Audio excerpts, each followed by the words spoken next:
Bakit napaka-importante kung halimbawang binabaliwala ka, rejected ka, or iniwan ka, busted, or anuman, ay lumayo muna at mag-provide muna ng space. Bibigay ka kasi ng better view at clarity sa taong gumawa nito sa'yo. Especially kung halimbawang expose or nasanay siya sa'yo repeatedly. Repeated exposure ang tawag doon. Natural na hanapin niya to at mamiss niya to, lalong-lalo na kung halimbawang ang ine-expect niya ay itutuloy mo to, gagawin mo to, at i-justify mo to. The moment you walk away or the moment na nag-provide ka ng space, ay magbibigay sa kanya ng iba yung doubt, matindi at solidong doubt, kung tama ba ang kanyang ginawa. Kung kaya ba niya yung mga darating na araw at panahon na wala ka, kung nasaktan ka niya, okay ka lang at ano ang nangyari sa'yo.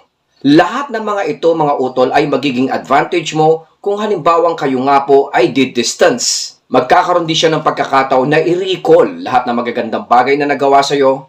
Kahit naiwasan niya to mga utol, naturally, ito po ay maiisip niya, maalala niya at sasariwain niya.